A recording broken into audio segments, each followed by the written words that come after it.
welcome to everybody.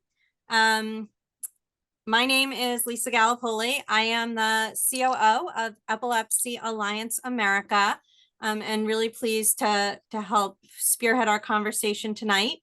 I'm joined by my fellow colleague at Epilepsy Alliance America, Cassie. So you want to just say hello, Cassie?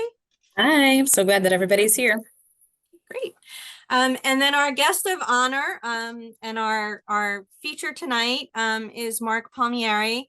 Marc is joining us from Queens, New York. And when we talked about doing a webinar about caregivers, it just really had resonated with me. I had heard such incredible things about Marc and his family's journey through Pat Gibson from Epilepsy Alliance of North Carolina. And he had done some speaking engagements for some of our member organizations.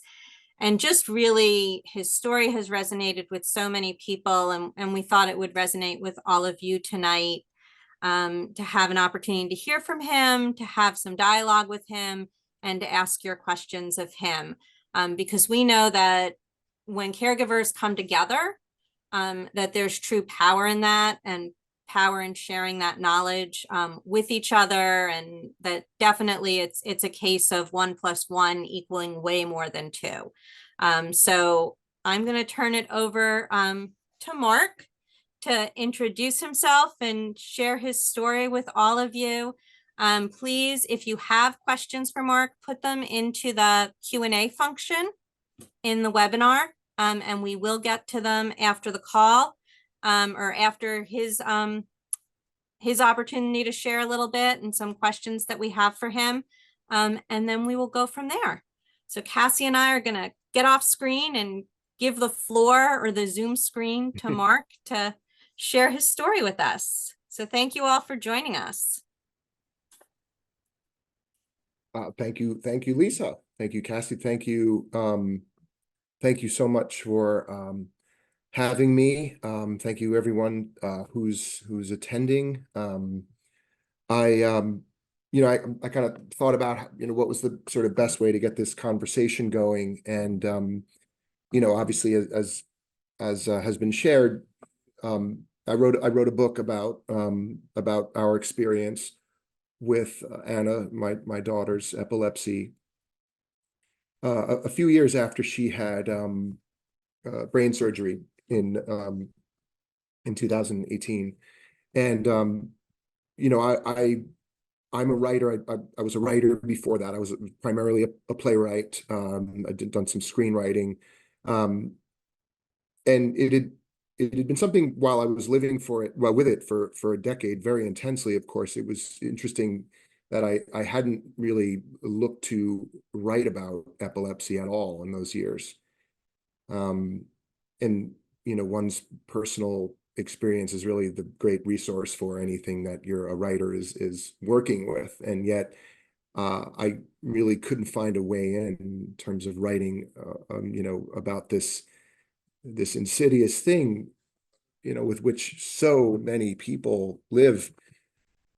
And further, I observed that there aren't all that many mainstream, stories, movies, novels, television shows, and name it, that feature epilepsy. There's no Rain Man of epilepsy. There's no Philadelphia of epilepsy. Conditions, addiction, and depression. So many other health challenges out there seem to have hit the mainstream awareness through storytelling. And, I think I can, I could name, all of the famous characters or stories that dealt with epilepsy in a featured way, or on one hand. I could count them on one hand. And I been thinking about why that is, since I did this, which is, doing this has also brought me incredible insight and reflection to what we did live through. And what I thought I'd do is just at first, and I kind of wrote down the points to make sure I don't skip anything in the narrative, is tell you about Anna's case, from, when she was first diagnosed all the way through the surgery when she was 12 years old. And to just talk a little bit about the why in deciding to write about it, and how all that happened, and why it suddenly made sense to write about it, where for so many years I really didn't think about doing that. So we had Anna when I was 36 years old, when my wife gave birth to Anna. She was 35, and we lived in New York City. And I guess what they would call a typical unremarkable birth, hitting all her APGAR scores and all of that, and a lively infant. And when she was 5 months old, though, she started to show what we would learn quickly were partial complex seizures.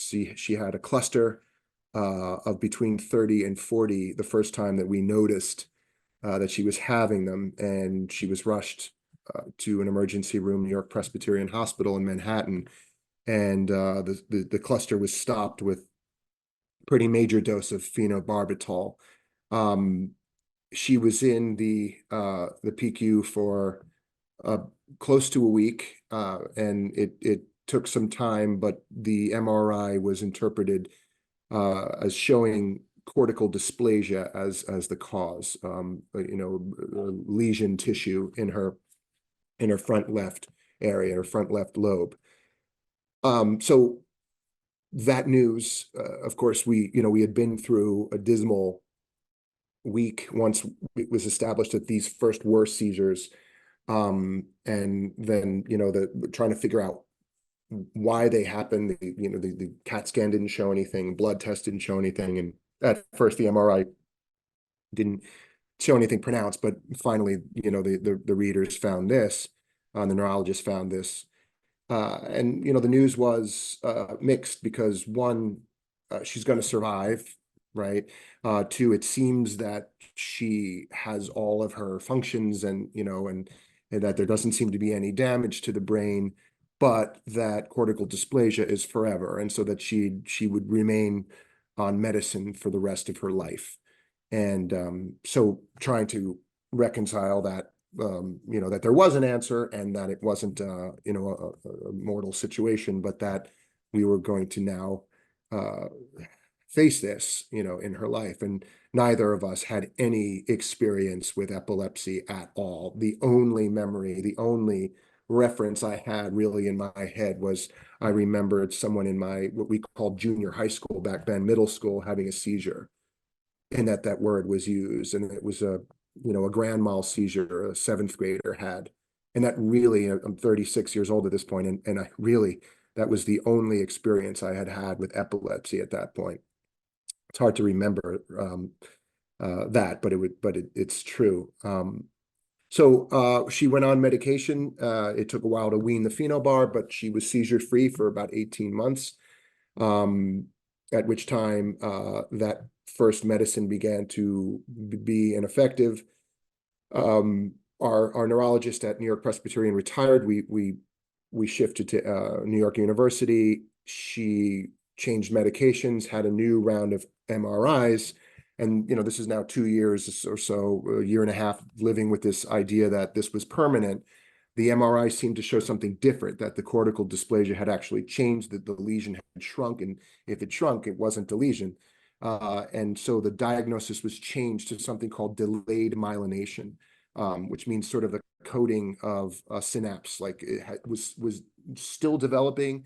So the insulation was still moving, and so therefore a synapse was exposed. So that was actually good news in that it delayed myelination is a common cause of childhood epilepsy, and therefore it could finish what should have been finished, in utero, could finish now later in childhood and go away. And so that was at the time really, really hopeful news, though she was still having seizures. So it didn't change the treatment plan. We still had to find the right medication. There was just some long distance hope.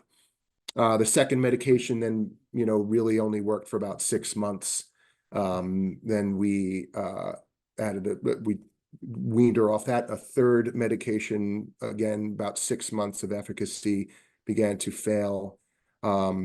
We then mixed for the first time. She went on 2 medications. She's about 2 years old now, 2.5 years old. She would have a horrific reaction to this particular mix of medications. She was hospitalized for about 3 weeks. And she had the damage was that she had lost about a year of cognitive development and showed some physical sort of OT signs of some damage in this reaction.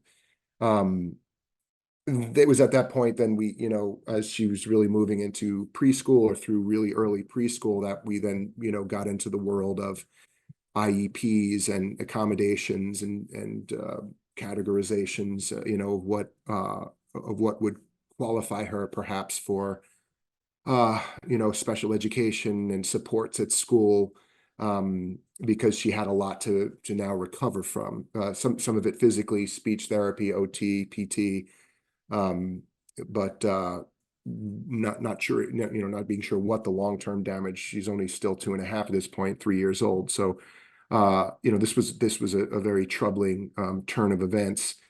The fifth med, this was actually Lamictal. She ended up being on for quite a long time, for about 5 or 6 years.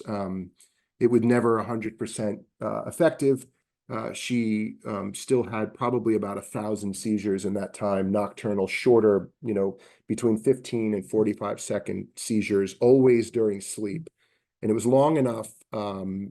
That those 5 or 6 years to kind of lull us into a real lifestyle there. We in that time, because this medication didn't show side effects, and we had this terrible memory of the bad reaction, and that the fact that it was already the 5th med that we were trying, was clear this was an intractable case. But the fact that they were happening at night while she was asleep led us into a sort of strange complacency, really, or acceptance, because she could live her life.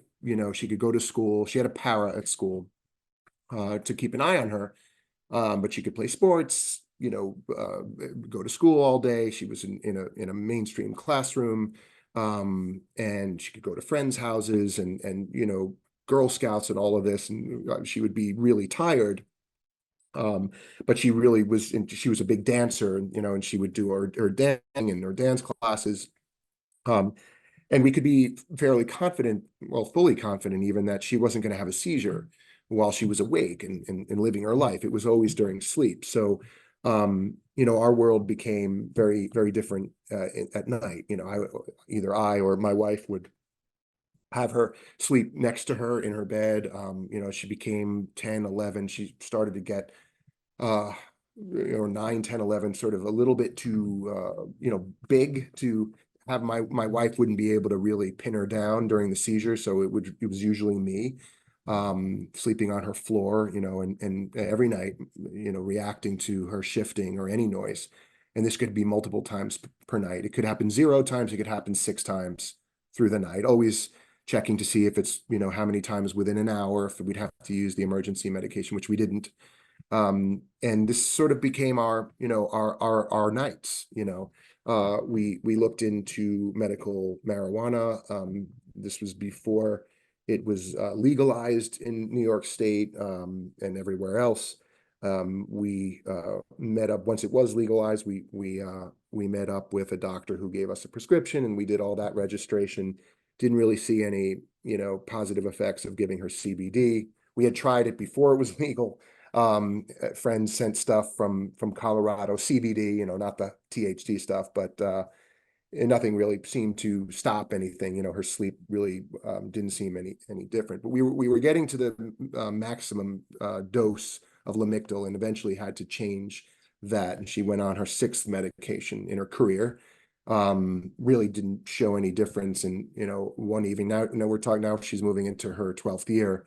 One night woke up with her with an arm immobile, paralyzed temporarily. It was about half a day. It was paralyzed, and we were told that was something called Todd's paralysis that happens in the postictal state to some epilepsy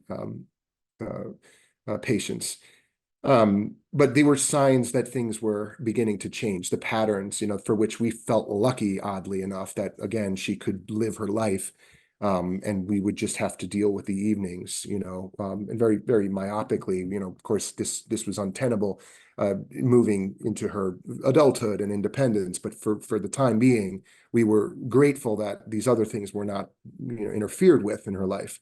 But soon enough, with this 7th med that we were going to add to the Vimpat, Onfi, it was called, the seizures began to be more frequent in the evening. And then finally, I was with her at softball Little League practice, and she complained of numb limbs, and then chest pains, and then fell into what seemed to be a seizure. Looked very scary. Her lips were blue. She was shaking. It seemed even that it could be a cardiac event. So it was very scary. She was hospitalized at the closest hospital.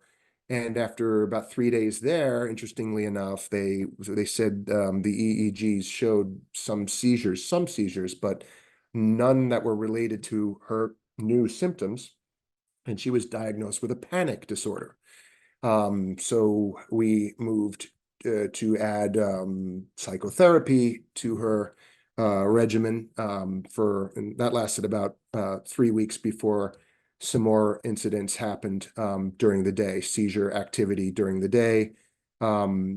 We rushed her to a different hospital, NYU, who told us they were now going to add Dilantin, a third medication, and at which time our world is sort of falling apart here. She's having these seizures during the day. This is something that we hung our hat on, that at least we had this, and it was kind of textbook frontal left lobe, that seizures were mainly nocturnal, but now this was changing. And then we had this purported panic disorder to deal with. And, what was anxiety? What was seizures? What was brought on by anxiety? This and that, what came first? And I remember asking the doctor, the on-call doctor at NYU, how a third medication, and this Dilantin is very heavy, and plus she's on 2 already, and how do we determine what's worse, and he just said, well, we have to see what's best for her quality of life. And I remember that phrase being very chilling to me, overwhelming to hear that quality of life, something I always associated with people in a very late stage of life, like, we're trying to preserve her quality of life the best we can in her final days, this and that. And I would just remember that we're thinking like this is really a different territory now. We are in a bad run here. The therapy didn't really. She had 3 weeks of therapy and then had another collapse during the day. She was rushed. And finally, we brought her back to the original hospital, New York Presbyterian. And it was there that they said almost immediately, by just looking at her, the doctor on call there, he was the head neurologist, Zachary Greenspan, said, I don't believe this is a panic disorder. I think this is cortical dysplasia. I think she has a lesion in her front left lobe, as the original MRI said. And then he said, and you have gone through almost every imaginable treatment, and she's in very, very dire condition. And I don't want to get ahead of myself, but you have to be prepared that the only chance we may have is a surgery. Now, I could not, under any circumstances, bring myself to imagine Anna's head being broken and, her brain being operated on. This was initially just out of the question, and it was going to be, this was brain surgery. So it turned out this lesion was quite large. It started near the surface of her brain and ran almost to the middle, this cork-sized lesion. It would require, general anesthesia, of course, but a craniotomy, and a lesionectomy. And of course we were terrified, but her condition was rapidly spiraling. Within 3 weeks of that, that she was admitted to New York Presbyterian, and at this point she was on about 6 medications and a hormone, a steroid, excuse me. It came clear there was no alternative, that they were going to have to do this and do it quickly. And so the surgery was scheduled for about 3.5 weeks later. And it was within that stretch of time from the initial daytime seizures of that year to the re-diagnosis to the surgery where my interactions with Anna would ultimately become the inspiration to write the book, because in that time where in my view, and I would say in anyone's view that would beheld her during those weeks, she was dying. If something didn't work, ultimately the seizure was almost permanent. She was in a partial status really, and she wouldn't go an hour without some sort of sensation. It could be anywhere from a full-blown grand mal to shivers to her legs locked or something, and she was having hallucinations, and she was really falling apart. And in that time, I wanted really nothing for her to do, nothing but lie on the couch with one of us watching her, preventing her from falling, keeping her alive with the emergency medicine at hand, ready to give, CPR or whatever until this surgery happened. This would mean that she would skip school. She was pulled out of school. She missed 3 months of school. And can't say she protested that too much, but she went ahead and very much protested the idea of missing her dance classes, and refused to not attend her dance classes, and would attempt to just walk out of the house if I did, if we said you can't go, you can't walk, and she would try to walk to the dance class and fall, and so we would bring her to the dance class and let her start the dance class, and she would have a seizure in the dance class, and I would come in and pick her up and take her out, but she she refused to attempt to keep going, and this at first became, it was very moving and heartwarming, but it became then very frustrating for me, because I didn't see where this was helping anything, not to mention possibly traumatizing everyone else in the class, which evidently it was reported to me that all her friends wanted her there and that they knew what to do, and all the teachers wanted, and this and that.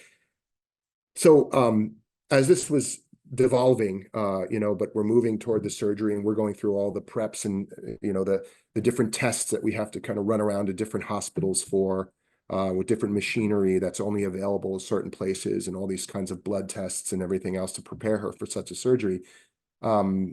It certainly, I had there was no way I was going to believe that she was going to actually be in her dance studio's big recital that happened every year. And it just so happened that this was her recital that she had been rehearsing for all year with her company, was scheduled for a week before her surgery. And again, this was someone who was really, really unable to function at this point.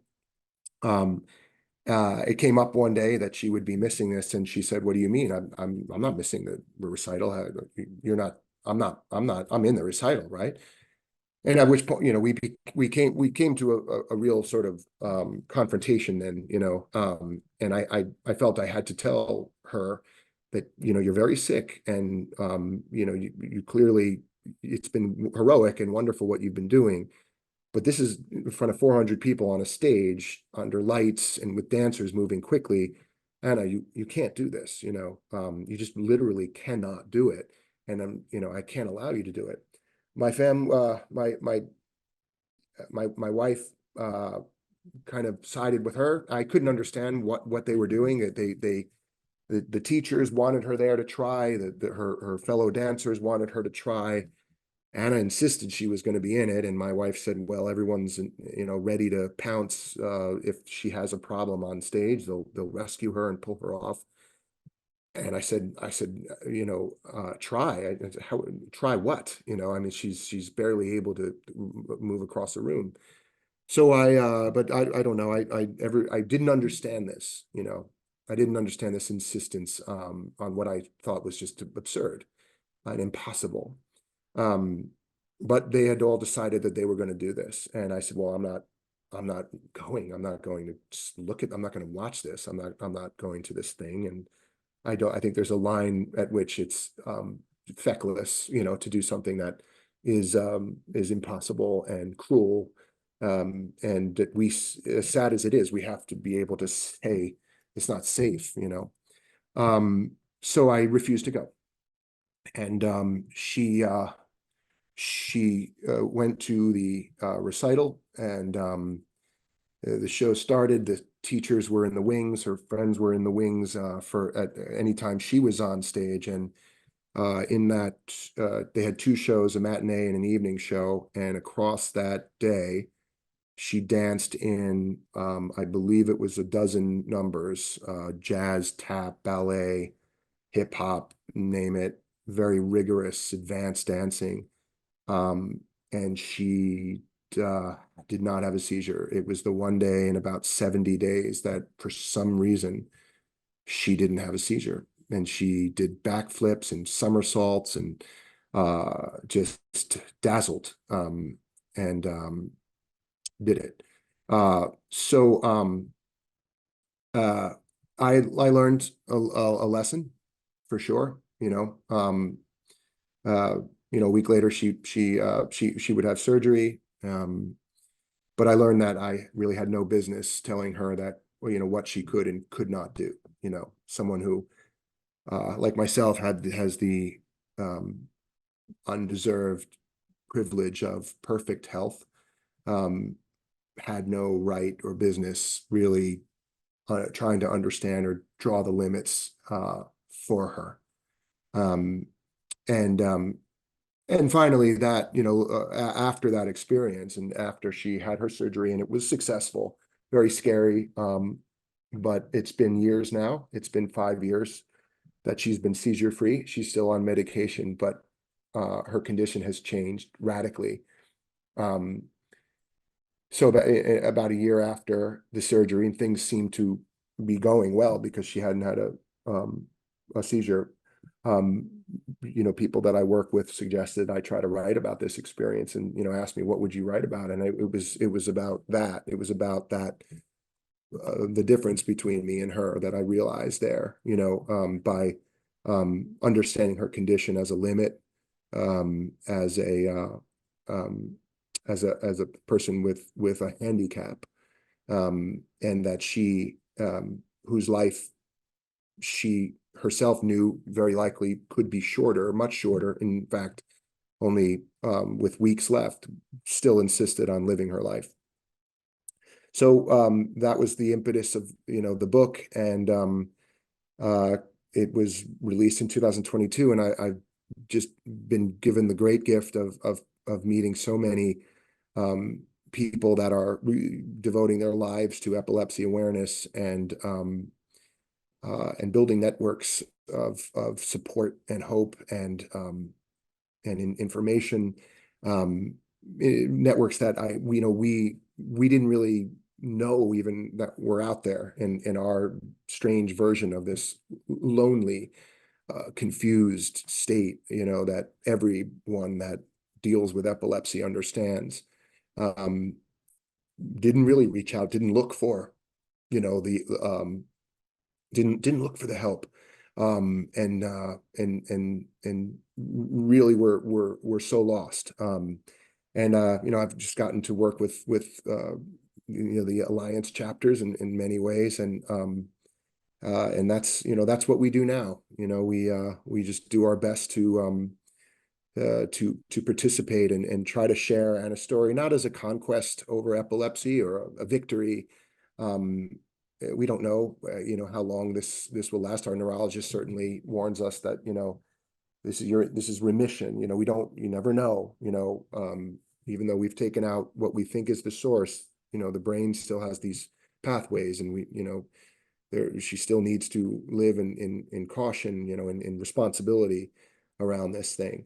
But the book, rather than and it is, of course, it is happy that she ended up in this under in the care of these amazing doctors. Her lead surgeon was Dr. Caitlin Hoffman, the head pediatric surgeon at New York Presbyterian, Weill Cornell. But to try to share that we learned that that people with epilepsy want to live too. They will live, and that how confusing it can be as a parent to try to do right by keeping them safe and keeping them in a reasonable existence. To remember that these are some of the strongest people we will ever know, and there's so much we can learn from them. So that's kind of my story. My God. Well, thank you so much for sharing, Mark. And you might not have reached out to Epilepsy Alliance America or member organizations, but what I was really struck with when I read the book was the village and the network that you built around your family in support. So before we take some questions from some folks, I would just love to ask a couple of questions in that regard, if I could. Please, yes. I was really struck. You mentioned the trying the CBD, and there was a portion of the book which I just loved where your friends were helping you buy CBD and piecing, either buying it on the side for you or handing you money for it, and that you didn't want to take that, and someone said to you, but this is what we want to do for you. And can you just talk about how, whether it was friends at work, friends picking up Nora from school when Anna had to be rushed to the hospital, like how did you involve your friends and how did you make those asks? Because I think something that caregivers struggle with is letting people help and feeling that they have to do it themselves. Oh yeah, sure they do. I think people rescued us many times in many different ways, and probably thought about us and considered us much more often than we wanted them to or thought we were asking them to. One of the things I certainly learned about my own choices or my own inclination living with this was I felt like it was the right thing to do to try to downplay how awful this could be with just about everybody. It was interesting because it would seem that the easier thing to do would be just to talk to anyone that would lend an ear, and it got to the point where I felt like it was the lifestyle and what the existence required was almost too much to believe myself, and that if I really articulated it to someone else, described it to someone else, then I myself would have to face the fact that this is so delicate and so fragile and so impossible, really, that it's just bound to come to some very, very unbearable end. And I didn't want to think about it. And I certainly, didn't want to disturb other people who, for some reason, did not know what it was to have seizures in their life, whether it was a loved one, themselves, a child, whatever, that through me they would become acquainted with something that it was just easier to forget about if, let's say, she didn't have a seizure for 2 days, or if we could just feel like it wasn't happening right now, so therefore why talk about it? Epilepsy offers itself to that denial sometimes, because it can go away, it can come back, it can be only at night, it can be, as we've all heard, invisible like that. And so it gives us an opportunity really to pretend it's not there, and to preserve whatever social decorum or our own spirits, because we face this privately so intensely every day. Why would we bring it somewhere else, only to rehash it and depress people, really, frankly, right? You feel like you can't really make anyone else understand who doesn't live with it. I would say, if someone had a child with asthma or diabetes or something, there was a conversation piece there where you can feel, okay, there's this terror that you live with. It's, or an allergy to something that could become, you find ways of kind of getting it off your chest when you hear these similar situations. But, the community built around one, in my case, as you read about, yeah,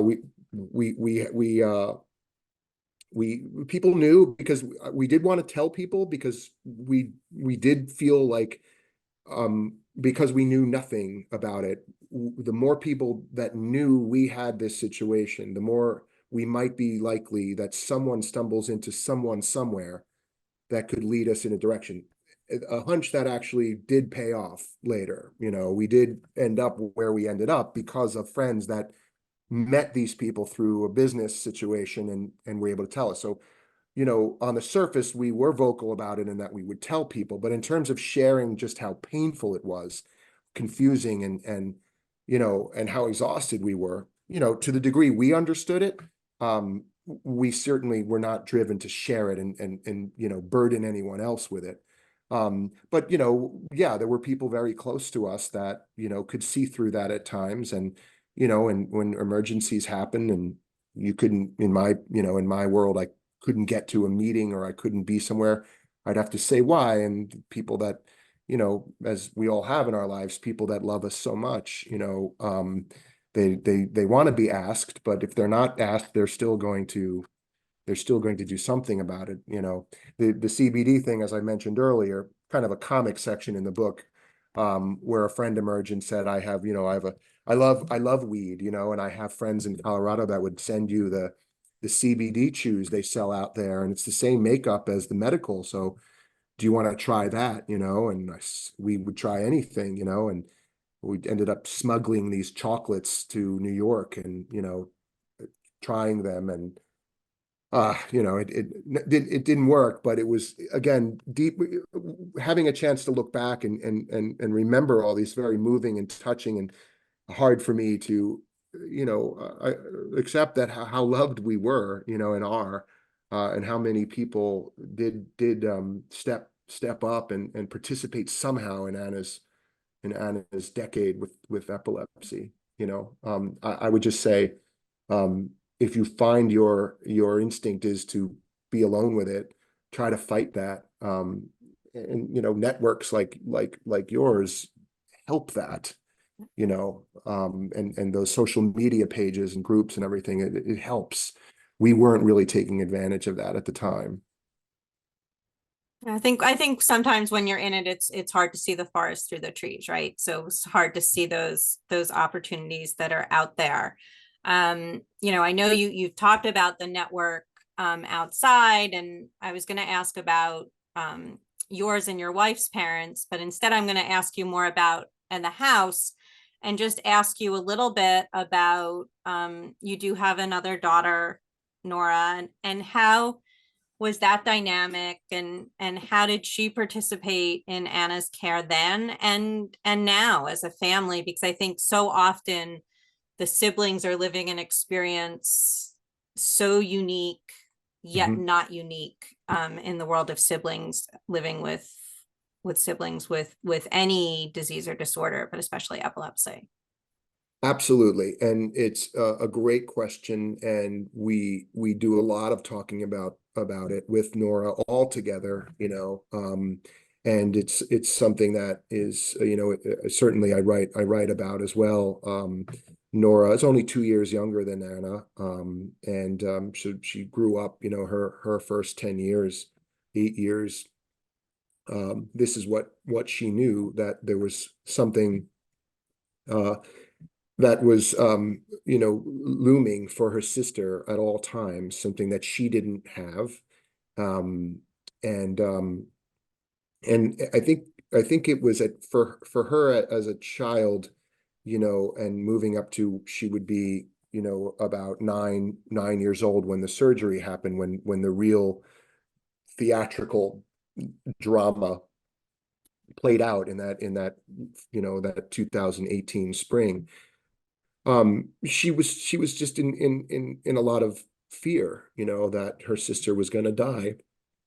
Um, and you know, this was a lot on a child growing up. She was we always, as I'm sure you know, it wasn't sufficient, but we did try to be conscious about including Nora in what was happening, you know, in what it was, and what we were doing to help and treat it. And she you know, she would talk to us, you know, about it. She would ask us questions about it. And you know, one night I remember she wanted to sleep. We have this photo of her lying next to her sister, and she has her hand on Anna's head, and she said she was going to try to see if this worked, that she can block the seizures at night if she would just help hold her sister's head all night. But you know, it was hard in sort of the obvious ways for her to grow up, you know, with potentially the guilt there. You know, they're two teenage, you know, kids now, and believe me, there are days where I could just sort of take an escape out of the window because they're fighting so much and fighting over bathroom space and this and that, and you know, these normal dynamics. But for Nora, sometimes it can be hard to feel normally angry or fed up with your sibling when there's this disadvantage or this, you know, this fear, and knowing how much suffering there was. Certainly while Anna's epilepsy was rampant, you know, these were things for a very young child to have to reckon with.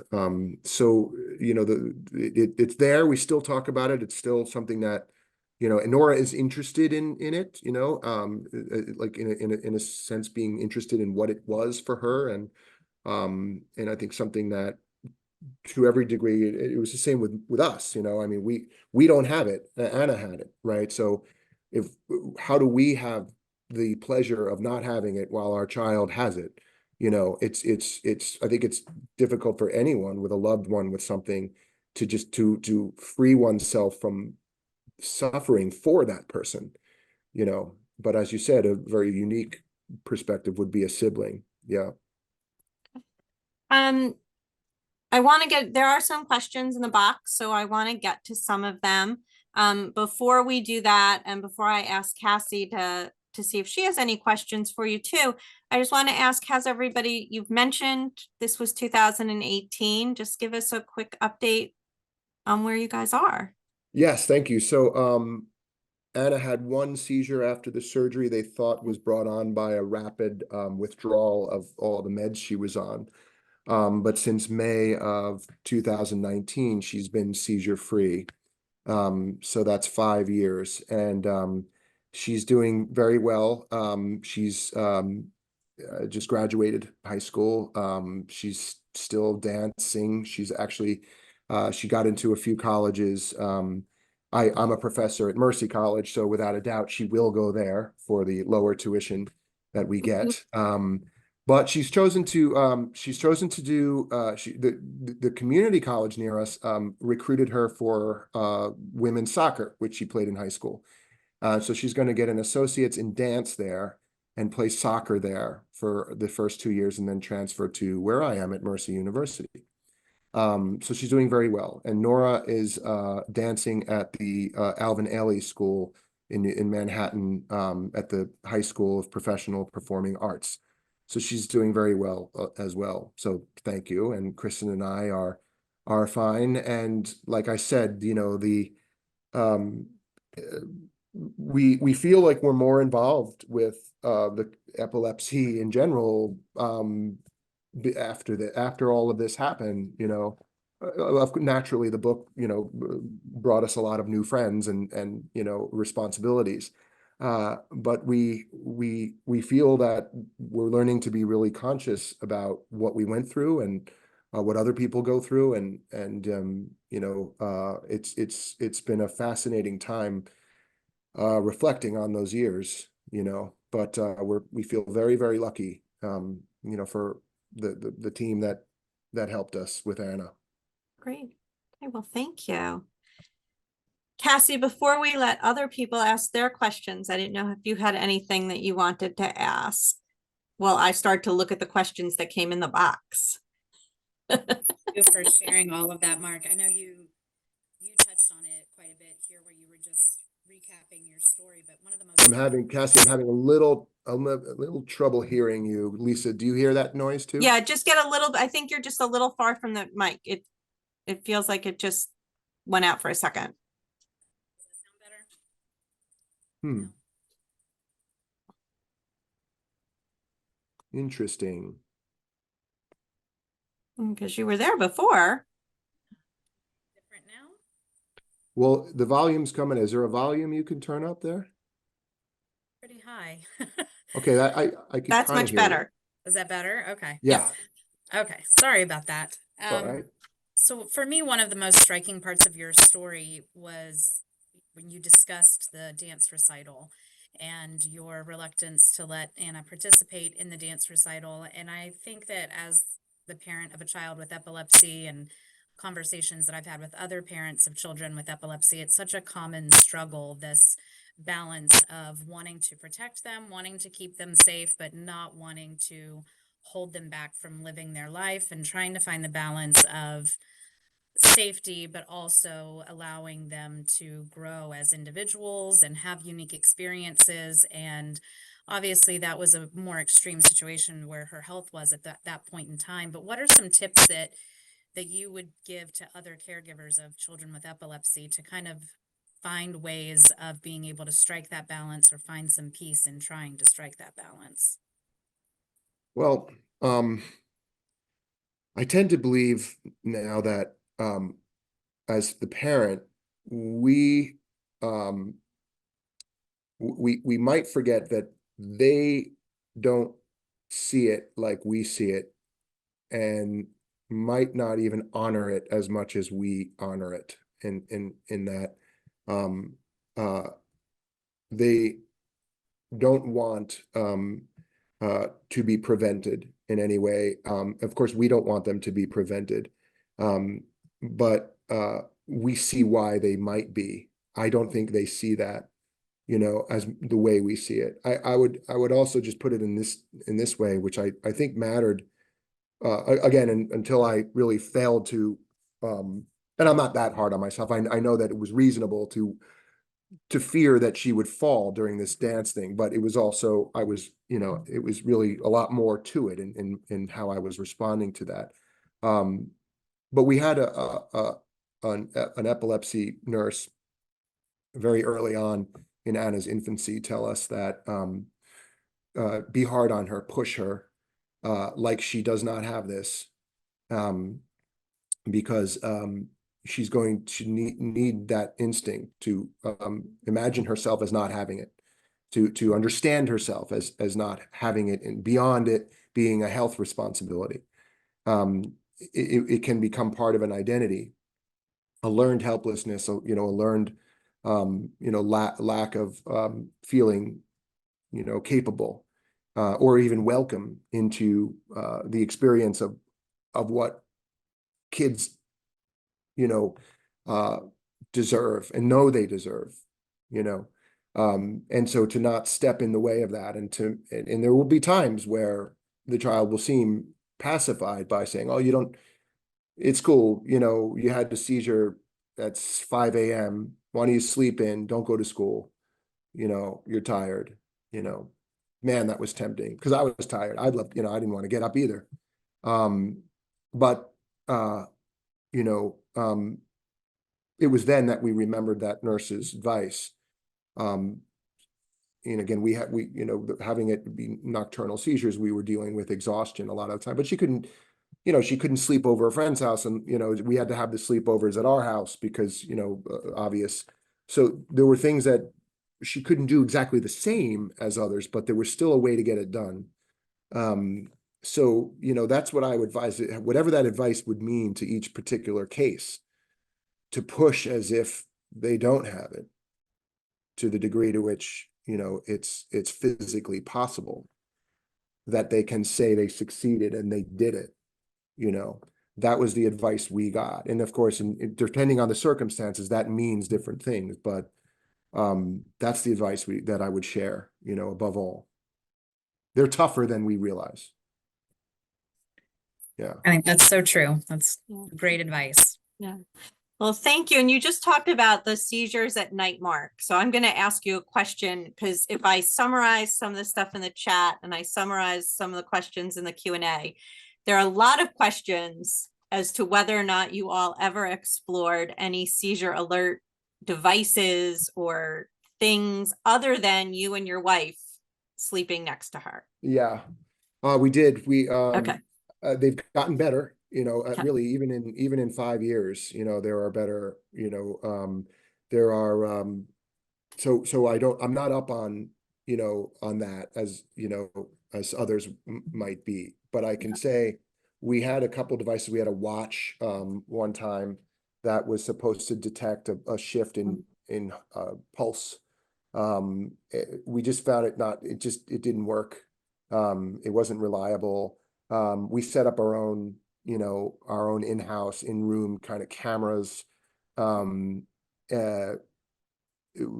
try to keep an eye or an ear, even like a baby monitor camera. And naturally that offers what it offers, but you can miss it. You might not be looking, what's the difference? You just be looking at a screen constantly. So in our case, it was so frequent. The nocturnal seizures were so, and it was usually like, there was almost always one hour after she went to sleep. And then later in the night, if it was going to happen, it would happen an hour into sleep, and then somewhere in the middle of the night, as her sleep gears changed or whatever, as the blood pressure changed or whatever it might be. So it was almost like, well, we knew they were going to happen. So, the difference would be that we were out of the room when they happened, and we tried, we got a dog. I was talking to you about this before. We looked into, service dogs. Her particular case wouldn't qualify as really a high need case for her, again, because her seizures were not affecting her day to day out there when she was awake. But we had heard that in a lot of cases, these dogs were picking up actually seizures before they happened. They were able to almost alert the person before the seizure came. And, we learned that that's not something they're trained to do. That's just a byproduct of their training to react to seizures. But of course they smell something or they sense something, they react. So we got the kind of dog that they seem to say that does that. The dog never did it, never barked, never ever reacted to a seizure ever. But we tried to train it to do that. If you could imagine me, I would actually, when Anna would have a seizure, I would not only look to Anna, but I would bark to give the dog a lesson in how to react to a seizure. It was just absurd. One of the many absurd sort of personal style approaches we had. But really, we rigged cameras, microphones, bells on our toes, which was ridiculous. We tried a lot of things, low tech and high tech. I would just say they're great if they're working now with these apps, and I'm sure they're better now, even in 7 years, 6 years. Okay. Well, I will, and I commit to the people who have asked questions in the chat about it. We will send up follow-up from tonight's program, and we will send some links to some of the devices that are out there that people are asking questions about, and to some of the resources where you can find out some firsthand experiences from people, because I'm reading the chat and I can't keep up with it. So Good. Yeah, well, that's what you're doing. I mean, that's why these, Yep. These networks are so invaluable. How else Yep. would we learn things? Yep. You know. Cassie, I don't know if you've seen any questions that. There was a question about, now that your daughter is a little bit older and in her teens, what and how have you had certain conversations with her, especially regarding her self-care, avoiding alcohol and drugs, getting good sleep, avoiding her seizure triggers?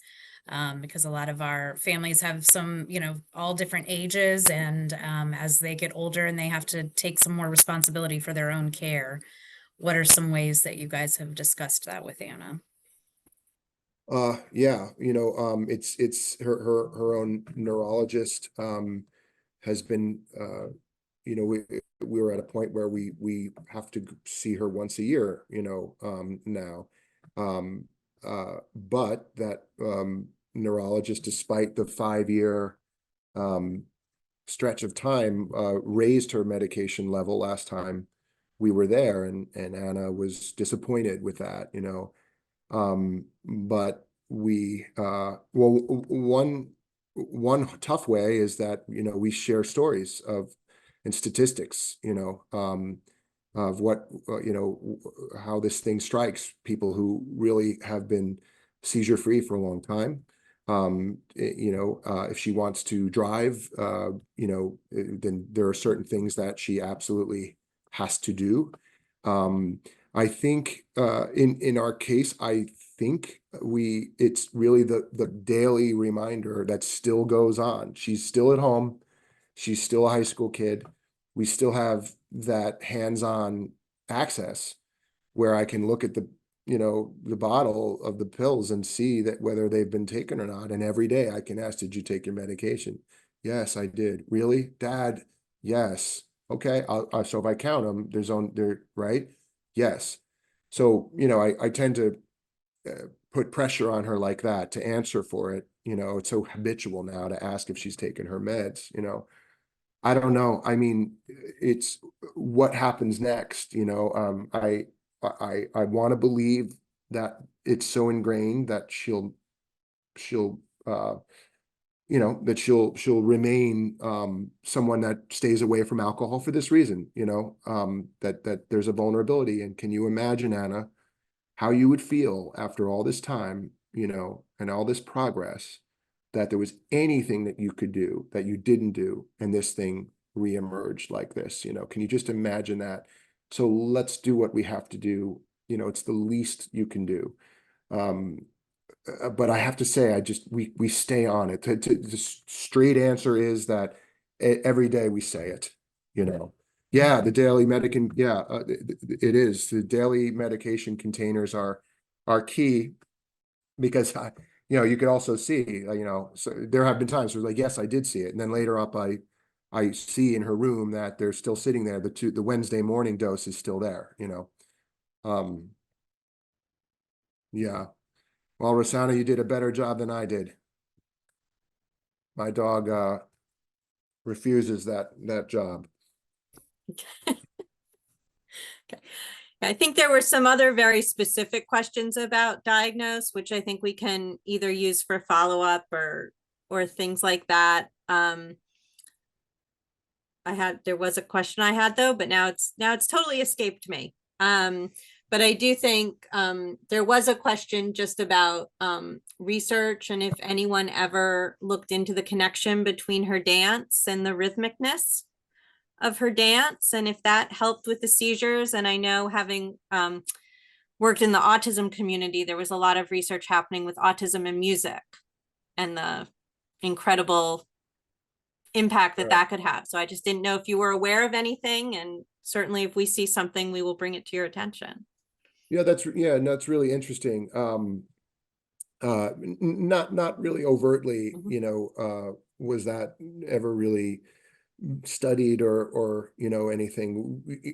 Certainly one of the many things that we tried that were non-pharmaceutical, vitamins, diets, the CBD, the melatonin, or what, magnesium, and music was, that was certainly, we had these like alpha weaved symphonies and different musics. There was anecdotal stuff that I would read about and try. I'm aware of that thinking, and that logical, thinking, of course.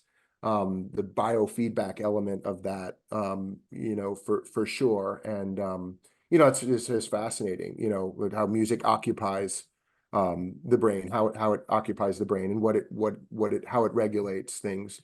But no, I can't say that that we had any direct, one thing because it was cortical dysplasia, because it was mechanical, really, like in the sense that there really was just a freckle in there that had broken certain connections that were just open, it was far less mysterious after all than it seemed to be all those years. You know, of course, so many cases just are not, you know, they're just there is no lesion, there's no focal point. There's no evidence of a source at all, you know. So I think that, you know, in general, because everything seems so textbook from a source there. You know, we did all the genetic tests, of course, and all of that, but you know, we that's really fascinating, though, of course. Anything that you would want to leave us with, Mark? Well, mostly my great thanks for you know, doing what you do with the Alliance, and you know, and for folks that, you know, are here, I thank you. And I wish you all the success, you know, in this challenge. And that you know, I hope that because it's 2024 and there are so many brilliant people that are getting up every day. Oh, thank you, Rosanna. Oh, and Kara, the dog, is still with us. Thank you. Smelling everything else but seizures, evidently, and barking at it.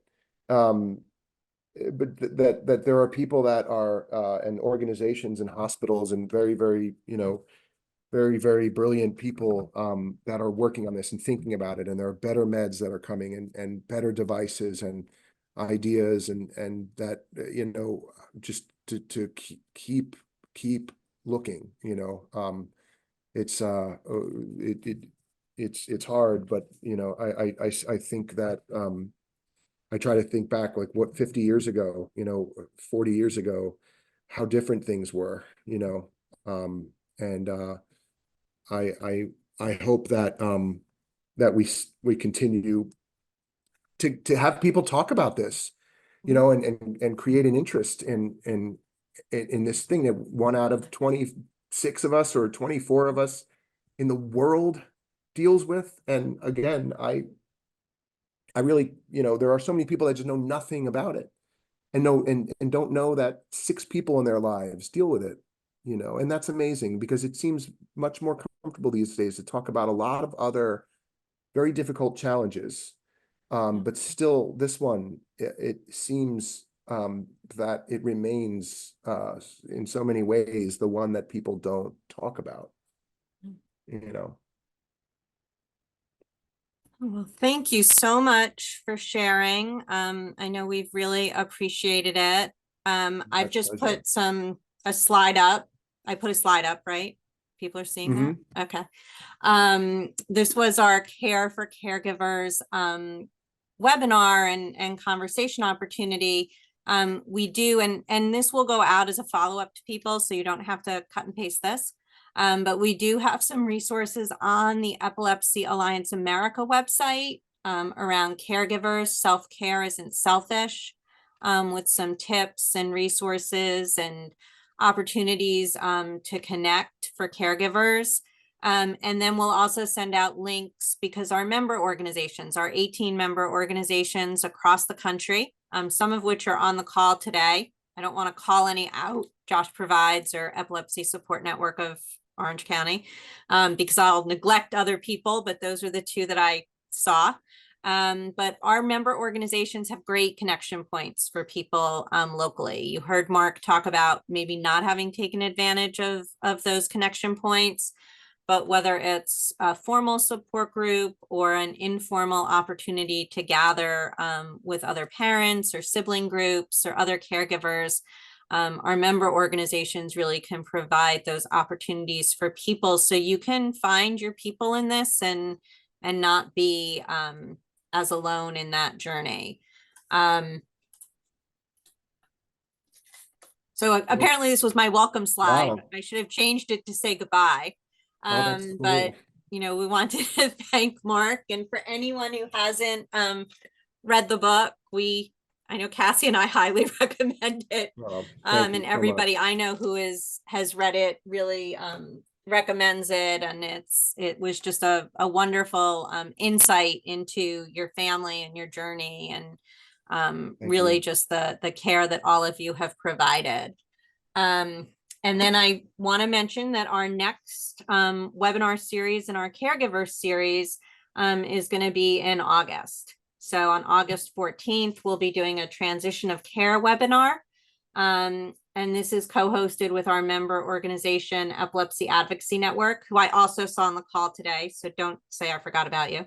But with Epilepsy Advocacy Network, which will really talk about some of the issues for families where they're having to navigate that transition from pediatric to adult care, and also some of the challenging issues that might go with that, like guardianship and disability benefits and things like that for families who are severely impacted. So we would look forward to seeing some of you on that on August 14th.